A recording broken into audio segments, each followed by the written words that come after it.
भवतु सह नौ भुनक्तु सह वीर्यङ्करवावहै तेजस्विनावधीतमस्तु मा विद्विषावहै।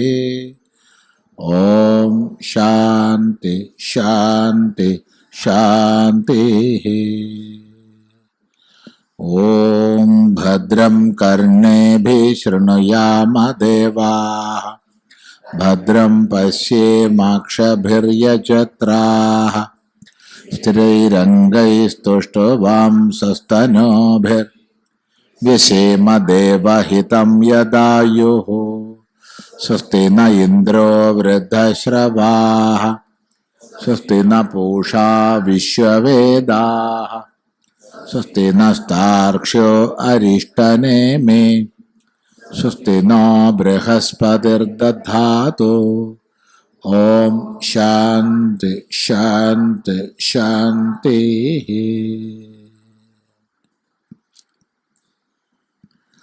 न भूमिरापो न च वह्निरस्ति न चानिलो मेस्ति न चाम्बरं च एवं विदित्वा परमात्मरूपं गुहाशयं निष्कलमद्वितीयं समस्तसाक्षिं सदसद्विहीनं प्रयाति शुद्धं परमात्मरूपं। गुहाशയം നിഷ്കലം അദ്വിതീയം അതാണ് പറഞ്ഞത്. അങ്ങനെയുള്ള സമസ്ത സാക്ഷ്യം. ഇവിടെ പഞ്ചഭൂതങ്ങളെ നിഷേധിച്ച്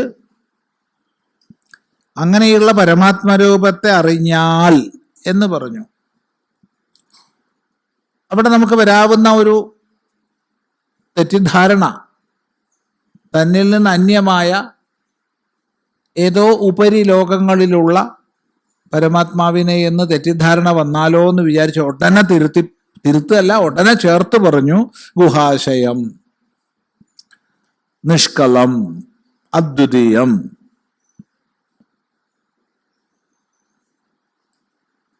വീണ്ടും സമസ്ത സാക്ഷ്യം.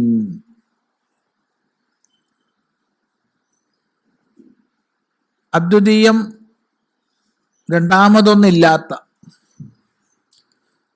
രണ്ടാമതൊന്നില്ലാത്ത സത്യം തന്നെയാണ് സമസ്ത സാക്ഷിയായും ഇരിക്കുന്നത്. സമസ്തത്തിനും സാക്ഷി. രണ്ട് ഭാവമാണ്. കാരണം അദ്വിതീയം എന്ന് പറയുമ്പോൾ അവിടെ കാണപ്പെടുന്നതും കാണുന്നവനും എന്ന ഭേദമില്ല. എന്നാൽ സമസ്ത സാക്ഷി എന്ന് പറയുമ്പോൾ സമസ്തത്തിനും സാക്ഷിയുണ്ട്. സാക്ഷി ഉണ്ടെങ്കിൽ കാണപ്പെടുന്നതും ഉണ്ട്, പ്രതിഭാസങ്ങളുണ്ട്. അപ്പൊ സകല പ്രതിഭാസങ്ങളെയും അംഗീകരിച്ചുകൊണ്ടാണ് പറയുന്നത് സാക്ഷി. അല്ലെങ്കിൽ എന്തിന്റെ സാക്ഷി എന്ന് ചോദിച്ചാൽ എന്താ പറയുക? അദ്വിതീയം എന്ന് പറഞ്ഞാൽ അവിടെ സാക്ഷിയില്ല. രണ്ടാമതൊന്നില്ലാത്ത ഏകം എന്ന് പറയുന്നിടത്ത് സാക്ഷിയില്ല. സാക്ഷി എന്ന് പറയണമെങ്കിൽ ഈക്ഷണം ചെയ്യപ്പെടുന്ന എന്തൊക്കെയോ ഉണ്ട്. അതെന്താണ്? സൃഷ്ടി, സ്ഥിതി, സംഹാരം, ഈ ജഗത്തിന്റെ ആവിർഭാവം, ജഗത്ത്. ഇപ്പൊ സമസ്ത പ്രപഞ്ച വികാരങ്ങൾക്കും സാക്ഷിയായി നിൽക്കുന്ന സർവസാക്ഷി.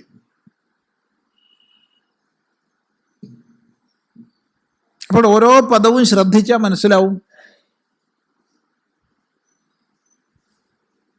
ഒരു പദം അനുസന്ധാനം ചെയ്യുമ്പോൾ വരാവുന്ന ശങ്കയ്ക്കോ മറ്റോ ഒട്ടനെ അടുത്ത പദം കൊണ്ട് മറുപടി പറയുക. അദ്വിതീയം എന്ന് പറയുമ്പോൾ അവിടെ ഒരു വ്യാവഹാരികതയും ഇല്ല. എന്നാൽ സമസ്ത സാക്ഷി എന്ന് പറയുമ്പോൾ അവിടെ വ്യാവഹാരികതയുണ്ട്. ഈക്ഷണം ചെയ്യപ്പെടുന്ന ഒന്നുണ്ടെങ്കിലേ ഈക്ഷിതാവാകൂ. കഴിഞ്ഞ ദിവസം നമ്മൾ ചിന്തിച്ചു, സന്താനമുണ്ടെങ്കിലേ അച്ഛനാവൂ.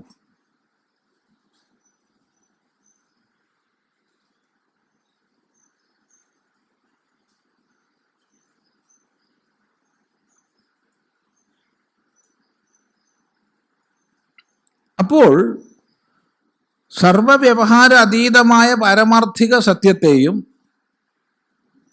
സകല വ്യവഹാരങ്ങളെയും വ്യവഹാര സാക്ഷിയെയും ഒക്കെ ചേർത്തുവിടെ.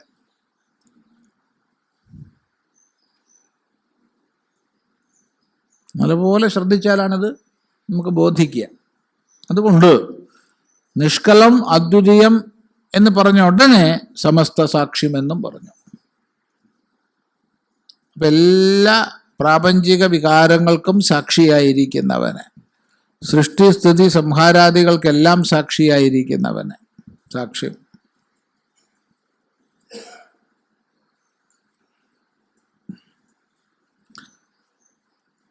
വിദിത്വ പ്രയാതി പ്രകർഷേണ യാതി, പോകുന്നു, പ്രാപിക്കുന്നു. ഇവിടെ പോകുന്നു, പ്രാപിക്കുന്നു എന്നൊക്കെ ഉള്ളത് ഉപചാരമാണെന്ന് പല പ്രാവശ്യം പറഞ്ഞു. എന്തെങ്കിലും ഒന്ന് പറയണ്ടേ? അല്ലാണ്ട് ഭിന്നമായ ഒന്നിലേക്ക് ഭിന്നമായ ഒരിടത്തേക്ക് പോവില്ല, പോവാനില്ല. അപ്പൊ പിന്നെ പോകുന്നു, പ്രാപിക്കുന്നു എന്നൊക്കെ പറയുന്നത് ഔപചാരികമായി പറയുന്നതാണ്. കഴിഞ്ഞ ദിവസം നമ്മൾ കണ്ഠജാമീകര പ്രാപ്തി ന്യായം പറഞ്ഞു. നെക്ലേസിനെ പ്രാപിക്കുന്ന ന്യായം.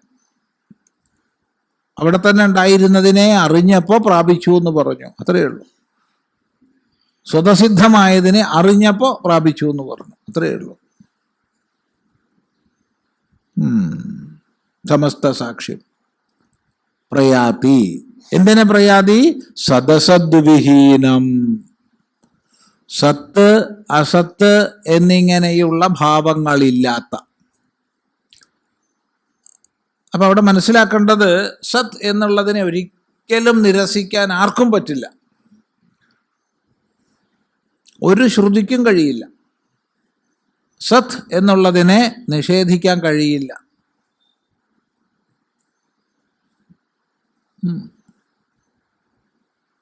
സദ്വിഹീനം എന്ന് പറയാൻ പറ്റില്ല.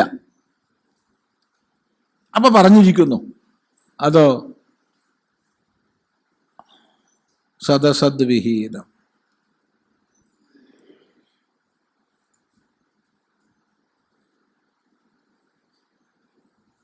എങ്ങനെ മനസ്സിലാക്കും? അസദ്വിഹീനം എന്ന് പറയാം. അസത്തല്ലാത്തത് സത്ത്. ഇപ്പൊ സദസദ്വിഹീനം എന്ന് പറഞ്ഞാൽ സത്തെന്നോ അസത്തെന്നോ പറയാൻ കഴിയാത്ത, സത്തുമല്ല അസത്തുമല്ല എന്നുള്ളതാണ്.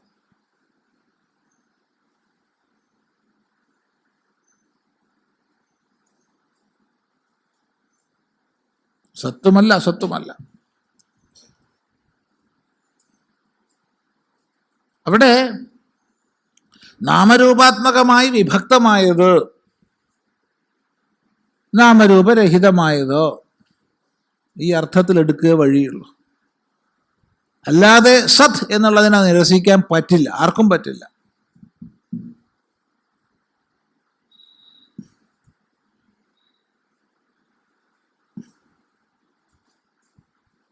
ഇത് ഛാന്തോഗ്യ ശ്രുതിയിൽ പല പ്രാവശ്യം സദേവ സൗമ്യേതമഗ്രാസീതേകമേവാദ്വിതീയം എന്നൊക്കെ പറയുന്ന ശ്രുതി ഒരിടത്ത് പറയുന്നുണ്ട് അസദേവേദമഗ്രാസീത്. അസത്തേ ഉണ്ടായിരുന്നുള്ളൂ. തതോ സദജായത, അതിൽ നിന്ന് സത്തുണ്ടായി. അവിടെ ഭഗവാൻ ഭാഷ്യകാരൻ കാര്യകാരണ സഹിതമായ വ്യാഖ്യാനം ചെയ്തിട്ട് പറഞ്ഞു തരും, നാമരൂപരഹിതമായ ഭാവത്തെയാണിവിടെ ലൗകിക ദൃഷ്ടിയിൽ അസത്തെന്ന് പറഞ്ഞത്. കാരണം നാമരൂപാത്മകമായുള്ളതിനെ അറിയുന്നതായ നമ്മൾ അറിയാൻ പറ്റാത്തതെന്നുള്ള അർത്ഥത്തിൽ നാമരൂപരഹിതമായതിനെ പറയുന്നു. അതിൽ നിന്ന് സത്ത് ആവിർഭവിക്കുന്നു, നാമരൂപയുക്തമായത് ആവിർഭവിക്കുന്നു. അങ്ങനെ എടുക്കാനേ പറ്റൂ. അല്ലാതെ സദ്വിഹീനം എന്നുള്ളത് ഒരിക്കലും ശരിയാവില്ല. നേരം പോക്കിന് പോലും പറയാൻ പറ്റില്ല. അങ്ങനെ ഉണ്ടല്ലോ. ഇപ്പം നമ്മൾ പറയാറുണ്ട്, ഞാൻ ഉള്ളത് കൊണ്ടെല്ലാം ഉണ്ട്. ശരിയാണ്. ഞാൻ ഇല്ലെങ്കിൽ ഒന്നും ഇല്ലെന്ന് പറയാൻ പറ്റില്ല. ഞാൻ ഇല്ലാത്ത സ്ഥിതി ഇല്ല. എന്തുണ്ടെങ്കിൽ എല്ലാം ഉണ്ടോ എന്ന് പറയാം, എന്തില്ലെങ്കിൽ ഒന്നും ഇല്ല എന്ന് പറയാറുണ്ട്, പക്ഷെ പറയാൻ കൊള്ളില്ല. ജന്മാദ്യസ്യ യതോ അന്വയാത്, ശരിയാ, ഇതരതഃ പറയാൻ പറ്റില്ല. പിന്നെ അത് ബുദ്ധിതലത്തിൽ പ്രക്രിയാദശയിൽ ശിഷ്യന് പറഞ്ഞു കൊടുക്കണത് മാത്രം, അല്ലാണ്ട് വാസ്തവികമായിട്ട് പറയാൻ പറ്റില്ല. വാസ്തവികമായിട്ട് അത് ഇല്ലെങ്കിൽ ഒന്നില്ല എന്ന് പറയാൻ പറ്റില്ല. എന്തുകൊണ്ട്? ഇല്ലാത്ത സ്ഥിതി ഇല്ല, ഉണ്ട്. ഉണ്മയ്ക്ക് ഒരിക്കലും ഇല്ലായ്മയില്ല. അപ്പൊ ഇവിടെ സദസദ്വിഹീനം എന്നുള്ളതിന് സത്തെന്നോ അസത്തെന്നോ പറയാൻ പറ്റാത്തത് എന്ന് പറയാം, അല്ലാണ്ട് സത്തിനെ നിഷേധിക്കാൻ പറ്റില്ല. എന്തുകൊണ്ട്? സത്തിന് സത്തെന്നും പറയാൻ പറ്റില്ലല്ലോ, വാച്യവൃത്തിക്ക് വിധേയമല്ലല്ലോ. ഇന്നതാണ് ബ്രഹ്മം എന്ന് ഒരിടത്തും പറയാൻ പറ്റില്ല.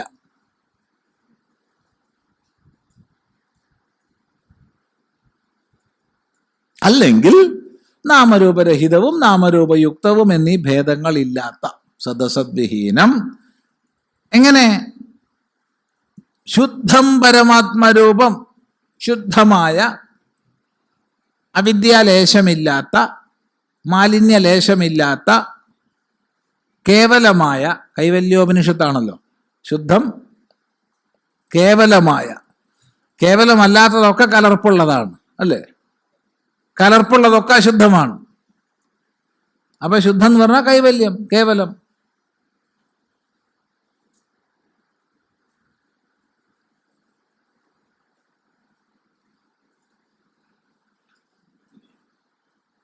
വ്യവഹാരരഹിതമായ. നമ്മളൊന്നിനെ ശുദ്ധീകരിക്കുക എന്ന് പറയുമ്പോൾ,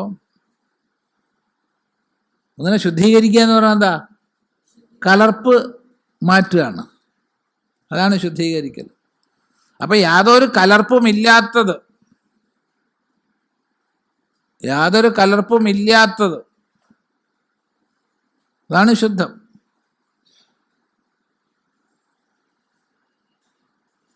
ഇവിടെ 2 കസേര ഉണ്ട് കേട്ടോ, 2 കസേരകൾ ഇവിടെ ഉണ്ട്. അപ്പൊ യാതൊരു കലർപ്പും ഇല്ലാത്തത് ശുദ്ധം, കലർപ്പില്ലാത്തത് കേവലം, കേവലത്തെ പ്രാപിക്കുന്നു. അവിടെ അല്ല ഉണ്ടെന്ന് പറഞ്ഞു, ഓൾറെഡി ഇപ്പോൾ ഉണ്ടെന്നാ പറഞ്ഞു. ആൾ ഇരിക്കുന്നിടത്ത് ഉണ്ടെന്നല്ല പറഞ്ഞു, ഇരിക്കാത്ത ഉണ്ടെന്നാ പറഞ്ഞു. കേവലം, ശുദ്ധം.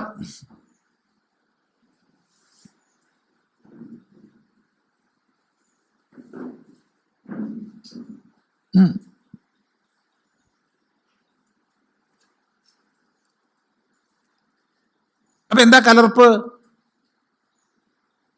വിശദമായി നമ്മൾ ചിന്തിച്ചു. ശരീരേന്ദ്രിയ മനോബുദ്ധികളോട് ചേർത്ത് തന്നെ വെച്ചിരിക്കുന്ന, അതിൻ്റെ ധർമ്മങ്ങളെ തൻ്റെതെന്ന് കണക്കാക്കിയിരിക്കുന്ന എല്ലാ കലർപ്പുകളും പോയി. അപ്പൊ ശുദ്ധം ശരിക്കും പറഞ്ഞാൽ നേടേണ്ടതല്ല, ആണോ? എന്താ അഭിപ്രായം? അല്ല, പിന്നെ കലർപ്പുകളെ നീക്കുക വേണ്ടത്. നമ്മൾ എന്തൊക്കെ കലർപ്പുകൾ ഉണ്ടാക്കി വെച്ചോ അവയെ നമ്മൾ നീക്കുകയാണ്, അവയെ നമ്മൾ നീക്കുകയാണ്. ശ്രദ്ധിക്കുക.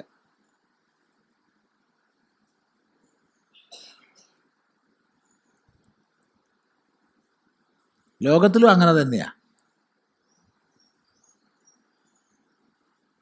ഒരു വസ്ത്രം ശുദ്ധാക്കി എന്ന് പറയണമെങ്കിൽ വസ്ത്രത്തിൽ പുതുതായിട്ട് എന്തെങ്കിലും ഉണ്ടാക്കുകയാണോ?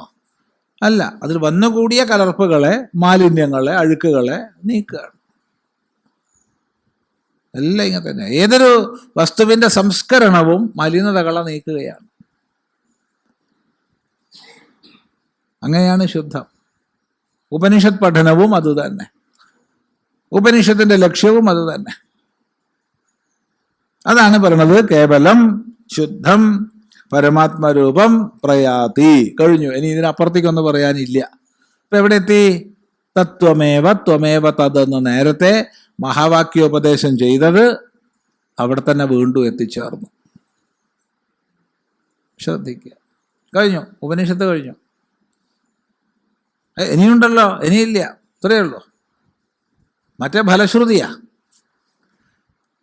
ഫലശ്രുതി ആവശ്യമാണ്. ആവശ്യമായതുകൊണ്ടാണല്ലോ ഇപ്പോൾ അവിടെ വെച്ചത്. ഈ ഉപനിഷത്തിലെ ഫലശ്രുതി പറഞ്ഞാൽ അതൊരു നേരം പോക്കാ. കാരണം മറ്റു ഫലങ്ങൾ ഇച്ഛിക്കാത്തവനുള്ളതാണ് ഉപനിഷത്തേക്ക്, പിന്നെ അതിന് ഫലശ്രുതി വേണോ? ഉപനിഷത്ത് പഠിച്ചാൽ എന്താ കിട്ടുക എന്ന് ചോദിച്ചാൽ അപ്പം എന്താ പറയുക? എന്താ കിട്ടുക എന്നുള്ള ചിന്ത പോയിട്ട് പോരെ ഉപനിഷത്തിൽ പ്രവേശിക്കുക. എന്നാലും ചോദിക്കും നമ്മൾ എന്താ കിട്ടുക എന്ന്. അതെ, അത് നമ്മുടെ സ്വഭാവമാണ്. അത് ശീലിച്ചു പോയി. ഞാൻ ശീലിപ്പിച്ചതിൽ ഋഷിമാർക്ക് പങ്കുമുണ്ട്. എല്ലാത്തിനും ഒരു ഫലശ്രുതി പറഞ്ഞു. എല്ലാത്തിനും ഫലശ്രുതി പറഞ്ഞു. ഈ ഉപനിഷത്തിലെ ഫലശ്രുതി പണ്ടൊരമ്മ കുഞ്ഞിനെ പഠിപ്പിച്ച പോലെയാ. പാഠം പഠിപ്പിക്കുമ്പം പറഞ്ഞു, നീ നല്ലപോലെ പഠിച്ചാൽ ഞാൻ നിനക്കൊരു മിഠായി തരാം.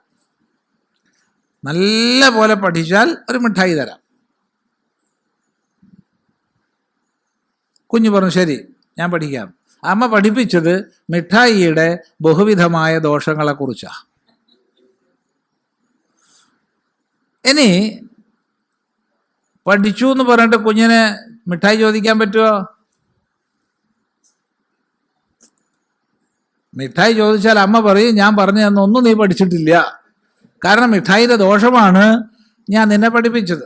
അപ്പം ശരി, എന്നാ ഞാൻ പഠിച്ചിട്ടില്ല, അപ്പോഴും മിഠായി കിട്ടില്ല. രണ്ടായാലും മിഠായി കിട്ടില്ല. പഠിച്ചാലും മിഠായി കിട്ടില്ല, പഠിച്ചില്ലെങ്കിലും മിഠായി. ഇതുപോലത്തെ തട്ടിപ്പാണ് ഉപനിഷത്തുക്കളിലെ ഫലശ്രുതി. അത് കിട്ടും ഇത് കിട്ടും എന്ന് പറയണം. ഒന്നും ആഗ്രഹമില്ലാത്തവരോട് എന്ത് കിട്ടും എന്ന് പറഞ്ഞിട്ട് എന്താ കാര്യം? ചിന്തിക്കുക. എന്നാലും നമുക്കൊന്ന് പഠിക്കണമല്ലോ. നോക്കാം. ശതരുദ്രീയ മധീതേ സോഗ്നിപൂതോ ഭവതി. അയ്യോ, അതിൽ പുത്രോ എന്നാണേ ഉള്ളത്. വട്ടനെ സോഗ്നിപൂതോ ഭവതി, സുരാപാനാത് പൂതോ ഭവതി, ബ്രഹ്മഹത്യാത് പൂതോ ഭവതി, കൃത്യാകൃത്യാത് പൂതോ ഭവതി, തസ്മാത് വിമുക്തമാശ്രിതോ ഭവതി, തസ്മാത് അവിമുക്തമാശ്രിതോ ഭവതി, അത്യാശ്രമീ സർവദാ സകൃദ്വാ ജപേത്, അനേന ജ്ഞാനമാപ്നോതി സംസാരാർണവനാശനം, തസ്മാദേവം വിദിത്വൈനം കൈവല്യം ഫലമശ്നുതേ, കൈവല്യം ഫലമശ്നുത ഇത്. ഇതാണ്. വായിക്കാനൊക്കെ നല്ല സുഖമുണ്ട്. ശതരുദ്രീയമധീതേ സോഗ്നിപൂതോ ഭവതി, സുരാപാനാത് പൂതോ ഭവതി, ബ്രഹ്മഹത്യാത് പൂതോ ഭവതി, കൃത്യാകൃത്യാത് പൂതോ ഭവതി,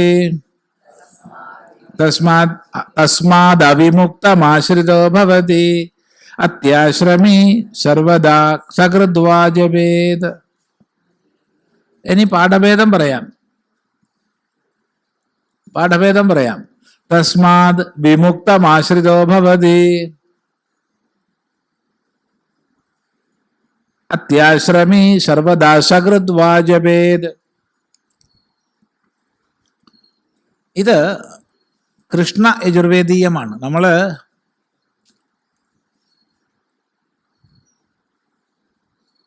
ഇതിൻ്റെ ശാന്തി മന്ത്രം പറഞ്ഞപ്പോൾ പലതിലും ഭദ്രം കർണേഭി എന്നുള്ള ശാന്തി ഉണ്ട്. വളരെ പ്രസിദ്ധന്മാരായ പല ആചാര്യന്മാരും ഭദ്രം കർണേഭി അടക്കമുള്ളതാണ് എഴുതിയിട്ടുള്ളത്. അതുകൊണ്ട് നമ്മളത് ചൊല്ലിയെന്നേ ഉള്ളൂ. ശരിക്കും പറഞ്ഞാൽ ഇത് കൃഷ്ണ യജുർവേദീയമാണെന്നാണ് മുക്തികോപനിഷത്തിൽ പരാമർശിക്കുന്നത്. അങ്ങനെയാകുമ്പോൾ സഹനാവവതു എന്നുള്ളതാണ് അതിൻ്റെ ശാന്തി.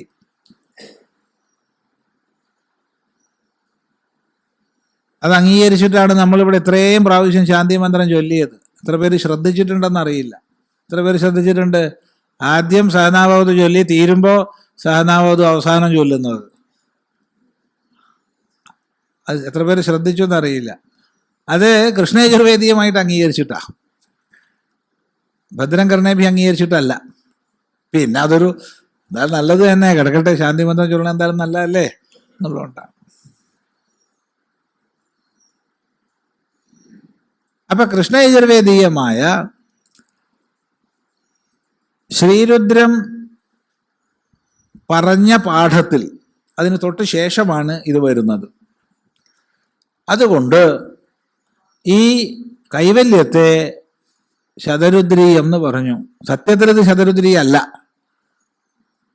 ശതരുദ്രീയത്തോട് ചേർന്ന് നിൽക്കുന്നത് കൊണ്ട് ശതരുദ്രീയം, അത്രയേ ഉള്ളൂ.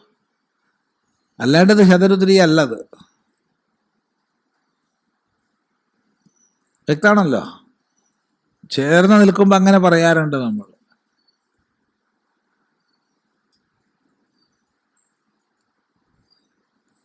ഇത് ശതരുദ്രീയം അല്ല. എന്നാൽ ശതരുദ്രീയം എന്ന് പറഞ്ഞു. എങ്ങനെ പറഞ്ഞു? കൃഷ്ണ യജുർവേദത്തിൽ ശതരുദ്രീയം എന്നുള്ള ഭാഗത്തിൽ പറഞ്ഞതായതുകൊണ്ട് ഇതാരാണോ പഠിക്കുന്നത് സഹ അഗ്നിപൂതോ ഭവതി എന്നാണ് ഒന്നാമത്തെ ഫലം. അവൻ അഗ്നിപൂതനായി തീരുന്നു. അഗ്നിപൂതൻ, അഗ്നിയാലാണ് ഏറ്റവും പരിശുദ്ധനാവുന്നത്. എന്ത് ദോഷം വന്നു പോയാലും അഗ്നിപൂതനായി കഴിഞ്ഞാൽ കഴിഞ്ഞു. അതാണ് അഗ്നിപരീക്ഷ ചെയ്തിട്ട് അതിൽ നിന്ന് വിജയിച്ചു വന്നാൽ എല്ലാ ദോഷവും തീർന്നു എന്നാ. അതാണ് സീതാദേവിയുടെയൊക്കെ ജീവിതത്തിൽ അഗ്നിപരീക്ഷ കഴിഞ്ഞ് അഗ്നിപൂതയായി സീത. വേറെ ആരും അഗ്നിപൂതയായത് എനിക്കറിയില്ല കേട്ടോ. ആരെങ്കിലും ഉണ്ടോ? ഉണ്ടാവാം അല്ലേ? ഉണ്ടോ? അഗ്നിപൂതയെ പറ്റി പറഞ്ഞിട്ടുണ്ടോ ആരെങ്കിലും? പുരാണമൊക്കെ നല്ലോണം അറിയുന്ന ആൾക്കാർ ഒരുപാടുണ്ട് ഇവിടെ. സീതയാണ് പെട്ടെന്ന് തോന്നുന്നത്. അപ്പൊ അഗ്നിയാൽ പരിശുദ്ധമായി തീർന്നാൽ എത്രമാത്രം പരിശുദ്ധിയാണോ അത്ര പരിശുദ്ധിയാണ് ഈ കൈവല്യം പഠിച്ചാല് പോരെ. ഇതാണ് ഒരു ഫലശ്രുതി. രണ്ടാമത്തത് കുറച്ച് കടന്ന കൈയാണ്. സുരാപാനാത്ഭൂതോ ഭവതി. സുരാപാനം ചെയ്തു എന്നുള്ള ദോഷം. സ്വാമി എന്താണ്? വല്ലാണ്ട് സുര കുടിച്ചു പോയല്ലോ. എന്നാ ഒരു പ്രാവശ്യം കൈവല്യം ചൊല്ലിക്കോളൂ.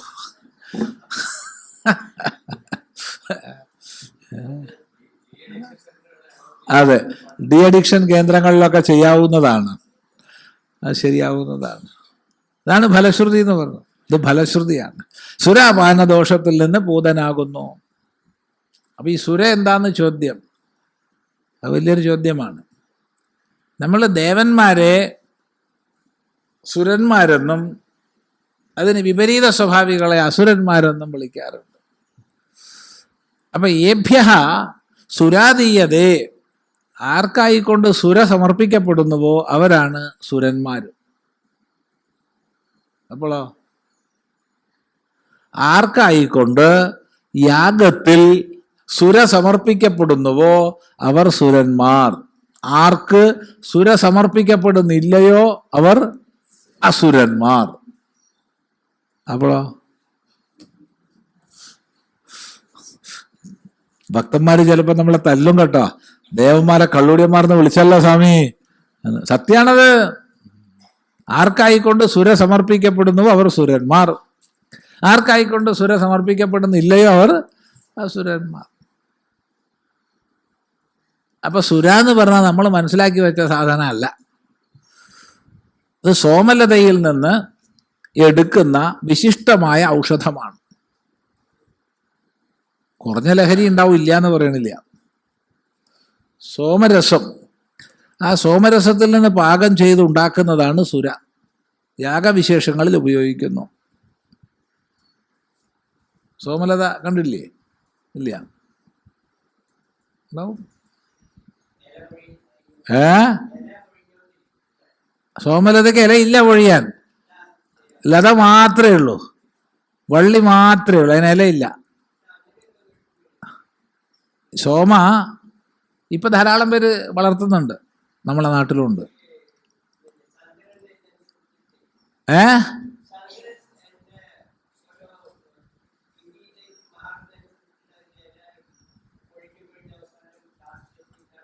ഈ സോമലതയ്ക്ക്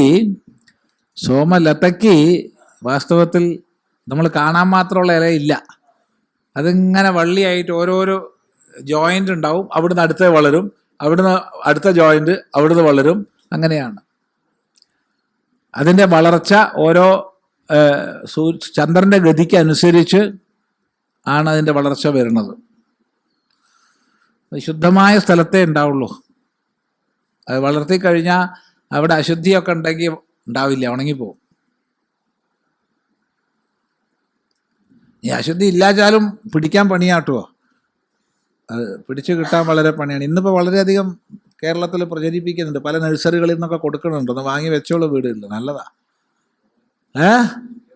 ഇല്ല, അതിൽ ലഹരി, അത് ലഹരിയില്ല. അത് അങ്ങനെ പറഞ്ഞാലോ, അതിപ്പോൾ ഒരു ഞാൻ നെല്ലിൽ നിന്ന് ചാരായം ഉണ്ടാക്കിയെന്ന് വിചാരിച്ചോളൂ, നെല്ലിന് ലഹരി ഉണ്ടോ? ഇല്ല. തേങ്ങാവെള്ളത്തിൽ നിന്ന് കള്ളുണ്ടാക്കിയെന്ന് വിചാരിച്ചോളൂ, തേങ്ങാവെള്ളത്തിന് ലഹരി ഉണ്ടോ? ഇല്ല. അത് ഒരു പ്രക്രിയ ചെയ്താലാണ് അത് ഫെർമെൻറ്റേഷൻ നടന്നിട്ട് ഇതാവുക, അല്ലാണ്ടില്ല. ആ അതെ, അവിടെ സോമൻ ചന്ദ്രനാണ്. അവിടെ സോമൻ എന്നുള്ള സോമശബ്ദം ഒരുപാട് അർത്ഥങ്ങളുണ്ട്. ചന്ദ്രൻ എന്ന സാമാന്യ അർത്ഥം, ഉമയാ സഹിത സോമ, ഉമയോട് ചേർന്നവൻ ആരാ? ശിവൻ. ശിവനെന്ന് വേറെ അർത്ഥം, സോമലത എന്ന് വേറെ അർത്ഥം, കാണാൻ കൊള്ളാവുന്നവെന്ന് വേറെ അർത്ഥം, അനേക അർത്ഥങ്ങളുണ്ട്. സുന്ദരൻ, ഒരുപാട് അർത്ഥങ്ങളുണ്ട് സോമന്. അപ്പൊ സോമസുന്ദരൻ എന്ന് പറഞ്ഞാലോ പറയും വേണ്ട, അല്ലേ? എന്താ ദോഷമില്ല, അത് മറ്റതാണെന്നേ. ഇത് ലഹരിക്ക് കുടിക്കണ സാധന. ഇത് നല്ലത്. ഈ നമ്മളിപ്പോ ഞാൻ ചോദിക്കട്ടെ, ഇവിടെ മദ്യപിക്കാത്ത ആരെങ്കിലും ഉണ്ടോ? ഉണ്ടെങ്കിൽ പറയാ. ഞാൻ പൊന്തിക്കൂല കൈ. ഇഡലി കഴിക്കണില്ലേ? വെള്ളപ്പം കഴിക്കണില്ലേ? ഉണ്ടോ ഇല്ലയോ? ഉണ്ട്. അരിഷ്ടം കഴിക്കാറുണ്ടോ? വല്ല രോഗങ്ങൾ വരുമ്പോ 9%, 10% ആൽക്കഹോളാണ്. ഇഡലിയുടെ മാവ് ശരിക്കുള്ളതിൽ എന്തായാലും ഒരു 4, 4.5, 5% ആൽക്കഹോൾ ഉണ്ടാവും. വെള്ളപ്പം പറയും വേണ്ട. അപ്പൊ ഇതൊക്കെ കഴിക്കണ്ട പറഞ്ഞാൽ ശരിയാവുമോ? അവർ മദ്യം കുടിക്കില്ല എന്നൊന്നും പറഞ്ഞേക്കരുത്. ഞാൻ കുടിക്കുന്ന ആളാ. വല്ലപ്പോഴും വല്ല രോഗമൊക്കെ വന്ന ആസവം അരിഷ്ടമൊക്കെ കുടിക്കില്ലേ? ഇതൊക്കെ തന്നെയാ മദ്യം. അതായത് മാത്രയിലായ കുഴപ്പമില്ല, മാത്ര തെറ്റിച്ചാലോ പ്രശ്നമായി. അപ്പൊ സുരാപാനം എന്ന് പറഞ്ഞാൽ അതാണ്, ലഹരിക്ക് വേണ്ടിയിട്ട് ഉള്ള വിനിയോഗം. അതിപ്പോൾ ലഹരിക്ക് വേണ്ടി എന്തൊക്കെയാ ഉപയോഗിക്കണത്? ഇപ്പോഴത്തെ കുട്ടികളുടെ കഥ പറയണ്ട. മെഡിക്കൽ ഷോപ്പിൽ നിന്നൊക്കെ ഏറ്റവും അധികം ഈ കഫ് സിറപ്പൊക്കെ വിറ്റ് പോവുകയാണത്രേ. അതുപോലെ തന്നെ തരിപ്പിക്കാനുള്ള ചില മരുന്നുകൾ, ഇതെന്താ പ്രയോഗം എനിക്കറിയില്ല കേട്ടോ. കഴിഞ്ഞ പറഞ്ഞു എങ്ങനെയാണ് ഉണ്ടാക്കണം എന്താണെന്നറിയില്ല. ഈ ഇന്റേണലായിട്ടല്ല, പുറമേ ലോക്കൽ അനസ്തേഷ്യ കൊടുക്കാൻ ഉപയോഗിക്കുന്ന മരുന്നുകൾ ധാരാളം വിറ്റ് പോകുന്നുണ്ടെന്ന്. അത് ഉപയോഗിച്ചിട്ട് എന്താ ഉണ്ടാക്കണമെന്ന് അറിയില്ല. എന്തൊക്കെയോ പ്രയോഗം ഉണ്ടാവും, അറിയില്ല. നമ്മളെ കുട്ടികൾ വലിയ വലിയ ശാസ്ത്രജ്ഞന്മാരാവുകയാണ് ഇപ്പോൾ, വലിയ കണ്ടെത്തലുകളാണ്. അതെ. എന്നിട്ട് പരസ്പരം കുട്ടികളെ കൊല്ലുക, സഹോദരങ്ങൾ, ഇതൊക്കെയാണ്. അപ്പൊ എന്തായാലും സുരാപാനം സംഗതി അത് തന്നെ. മദ്യപാനം സുരാം ന പിബേദ് എന്ന് സ്മൃതിയുണ്ട്, മദ്യം കുടിക്കരുത്. അപ്പൊ അത് ലംഘിച്ച് കുടിച്ചാൽ എന്തുണ്ടാവും? അപരാധം ഉണ്ടാവും. ആ അപരാധത്തിൽ നിന്ന് മുക്തനാവും. അതാണ് സുരാപാനാത് പൂതോ ഭവതി. ഇതൊക്കെ അപകടാട്ടോ. ഈ ഫലശ്രുതിയൊന്നും നമുക്ക് ഇഷ്ടമല്ല. ഉള്ളത് പറഞ്ഞാൽ എന്താ? ബ്രഹ്മഹത്യ പാപാത് പൂതോ ഭവതി, ബ്രഹ്മഹത്യ പാപാത് പൂതോ ഭവതി. അവിടെ ബ്രഹ്മഹത്യാത് പൂതോ ഭവതി എന്നുള്ളത് വ്യാകരണപരമായി തെറ്റാണ്. ബ്രഹ്മഹത്യായ പൂതോ ഭവതി എന്നാണ് വേണ്ടത്. ബ്രഹ്മഹത്യാത് തെറ്റാണ്. കാരണം ഹത്യ ആകാരാന്ത സ്ത്രീലിംഗമാണ്, അതിന് ഹത്യാതെന്ന് വരില്ല. പക്ഷെ തെറ്റാന്ന് പറഞ്ഞേക്കരുത്. ഇത് ശ്രുതി ആയതുകൊണ്ട് കുഴപ്പമില്ല, ഛാന്തസമായതുകൊണ്ട് കുഴപ്പമില്ല. ലൗകികമാണെങ്കിൽ തെറ്റാണ്. നിനക്ക് ഭാഷ അറിയില്ലേ എന്ന് ചോദിക്കും. നമ്മളിപ്പോൾ വ്യാകരണം തെറ്റിച്ച് സംസാരിച്ചാൽ ഇയാൾക്ക് ഭാഷ അറിയില്ല എന്ന് പറയും, ഇല്ലേ? എന്നാ വ്യാകരണ നിയമം ഉണ്ടാവുന്നതിന് മുമ്പോ ആരെങ്കിലും പറയുക? അതുകൊണ്ട് ശ്രുതിയിൽ ഛാന്തസമായതുകൊണ്ട് വ്യാകരണ തെറ്റ് പറയരുത്. എന്നാൽ ഇന്നത്തെ നിലയ്ക്ക് ബ്രഹ്മഹത്യാത് എന്നുള്ളത് തെറ്റാണ്. ബ്രഹ്മഹത്യായാഹ പൂതോ ഭവതി എന്നാ പറയേണ്ടത്. അല്ലെങ്കിൽ ബ്രഹ്മഹത്യ പാപാത് പൂതോ ഭവതി എന്ന് പറയണം. വ്യക്തമാണല്ലോ പറഞ്ഞത്?